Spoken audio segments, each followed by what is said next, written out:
You flinch violently whenever a spoon drops in your kitchen. Yet 3,000 years ago, Greek veterans faced the exact same terrifying brain collapse. How did surviving history's most famous siege permanently shatter the human mind? For 10 long years, your world was bounded by bronze spears and screaming bronze. When the wooden horse finally ended the bloodbath, you thought peace had arrived. Instead, your peaceful home feels far more dangerous than the Trojan beachhead. The quiet breeze through the olive trees sounds like approaching bronze arrowheads. Your heart races violently while sitting completely still inside your father's house. Ancient poets claimed the gods cursed men with divine madness after bloody battles. They believed wrathful spirits invaded the chest and stole a soldier's breath. Homer described Ajax slaughtering innocent livestock after mistaking them for enemy armies. Yet modern neuroscience reveals this was not a curse from divine wrath. Your brain modified its physical architecture to keep you alive during extreme trauma. What feels like insanity is actually an ancient survival system locked on high alert. To understand this breakdown, we must examine the small gland deep in your skull. Many people assume combat trauma is just a collection of bad voluntary memories. We often tell veterans to simply forget the past and move forward with life. This assumption fails because traumatic fear bypasses conscious thought circuits completely. During normal events, sensory data travels first to your conscious frontal lobe. Your brain slowly evaluates whether the sound of clashing metal poses real threat. It compares new sounds against a library of safe daily experiences. But intense life-threatening combat completely short-circuits this logical evaluation pipeline. When a bronze spear nearly splits your throat, milliseconds determine your life. Waiting for conscious logic would mean immediate death on the battlefield.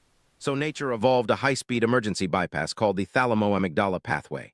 This rapid circuit triggers immediate physical reflexes twice as fast as conscious thought.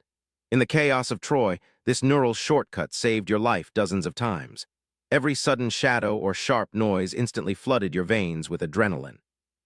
The problem arises when the decade-long siege finally comes to an end. Your brain does not automatically uninstall this aggressive emergency survival software. Instead, repeated survival stress permanently strengthens these panic neural pathways.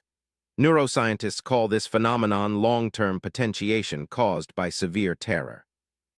The more times a circuit fires under threat, the easier it triggers later. After 10 years of daily combat, that fear path is a roaring highway. Meanwhile, the calm logical pathways have withered from a decade of disuse. Now, even harmless everyday sounds hijack your body's survival chemistry instantly. A falling cooking pot becomes the terrifying crash of an enemy shield wall. Your brain cannot distinguish between past lethal threat and present domestic safety. This loss of contextual filtering is the core biological breakdown of PTSD. The organ responsible for contextual memory filtering is called the hippocampus. In healthy brains, the hippocampus stamps memories with specific time and location labels. It tells you, that terror happened 10 years ago in Troy, not here today. However, sustained levels of stress hormone cortisol actually shrink the hippocampus. Without proper hippocampal regulation, memories lose their time stamps completely. A 10-year-old traumatic memory feels like it is happening right now in real time.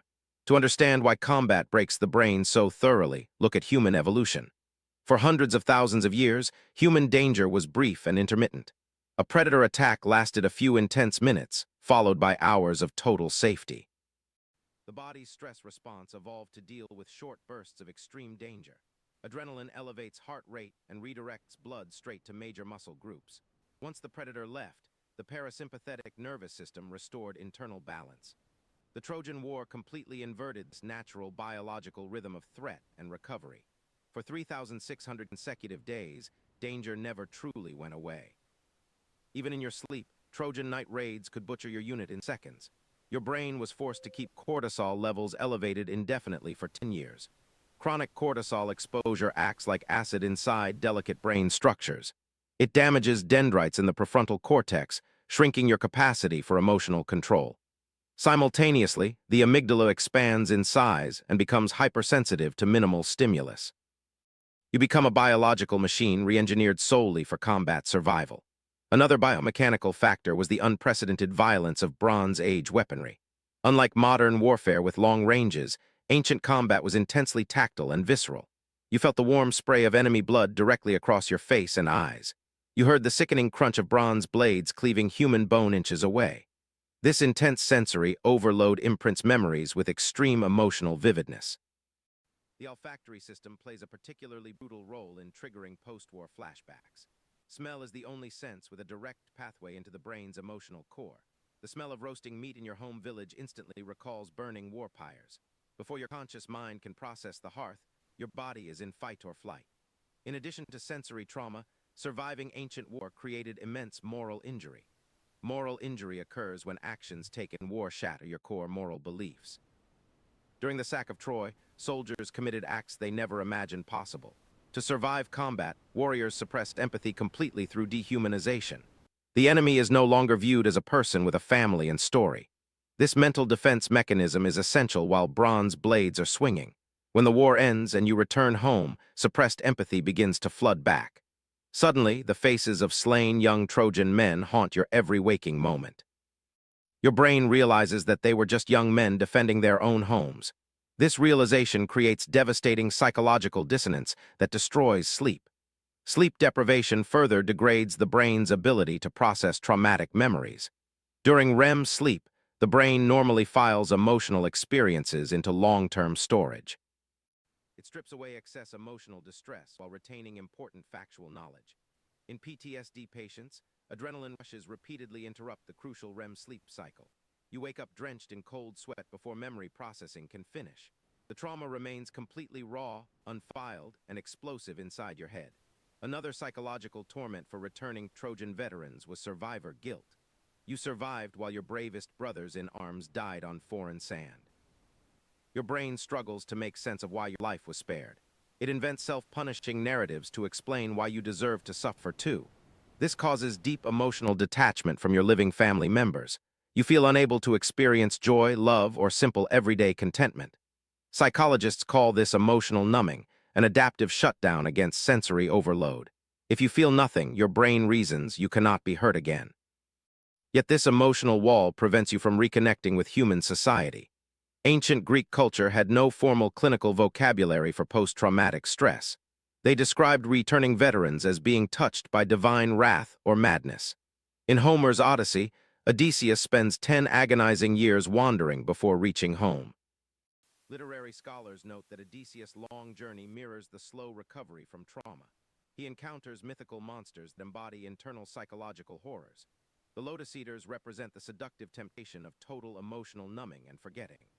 The Cyclops embodies rage and irrational hypervigilance trapped inside an isolated cave. Even when Odysseus finally reaches Ithaca, he cannot simply settle into peaceful life. He immediately suspects threats inside his own home and slaughters the suitors. His broken brain can only resolve conflict through familiar lethal violence. The epic poem captures the tragic reality. Returning home is harder than war.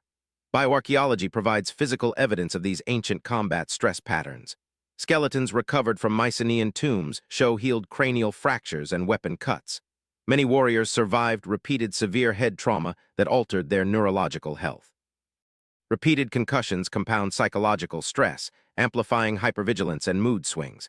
Yet despite these severe physical and mental wounds, ancient societies developed communal healing rituals.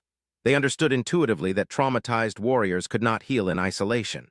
Purification ceremonies allowed returning soldiers to symbolically wash away war's blood. They washed off the battle dust in sacred rivers before entering home villages. These rituals signaled to the brain that the killing era was officially over. Ancient Greek theater served a similar crucial therapeutic role for entire communities. Playwrights like Aeschylus and Sophocles were themselves experienced military commanders. They wrote tragedies about broken heroes to process collective wartime grief. Attending these plays allowed veterans to weep publicly without shame or stigma. Aristotle called this emotional release catharsis, the cleansing of toxic terror. By sharing stories, the community absorbed part of the warrior's heavy burden. Modern society often isolates traumatized individuals, forcing them to heal alone. We label their natural survival adaptations as individual biological pathopathology. Yet evolutionary biology shows that hypervigilance was a brilliant adaptation. In a hostile world, the man who stayed awake all night saved his tribe. Your broken brain was not defective. It was optimized for an extreme environment. The mismatch occurs when an ancient war brain lives in a modern, peaceful environment. Neuroplasticity proves that the human brain retains the ability to rewire itself again. Just as repeated combat carved pathways of panic, safety can carve pathways of peace. Targeted therapies can help re-engage the dormant prefrontal cortex. Somatic experiencing techniques teach the body to discharge trapped survival energy. Deep breathing signals directly to the vagus nerve that danger has passed. It slows the pounding heart rate and reduces the surge of circulating adrenaline. Gradually, the hippocampus rebuilds its ability to timestamp memories correctly.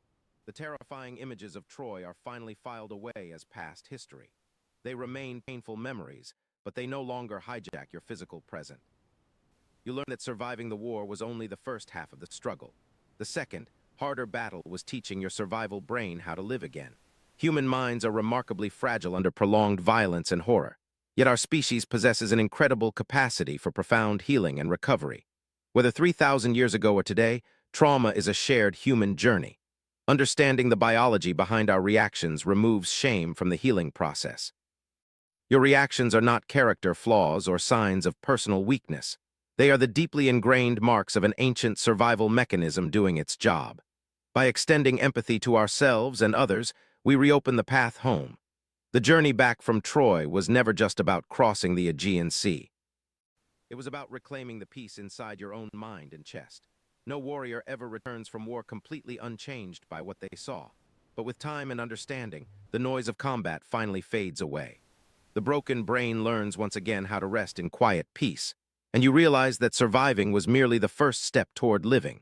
Subscribe to Bao's Sketchbook to explore more fascinating psychological and evolutionary mysteries.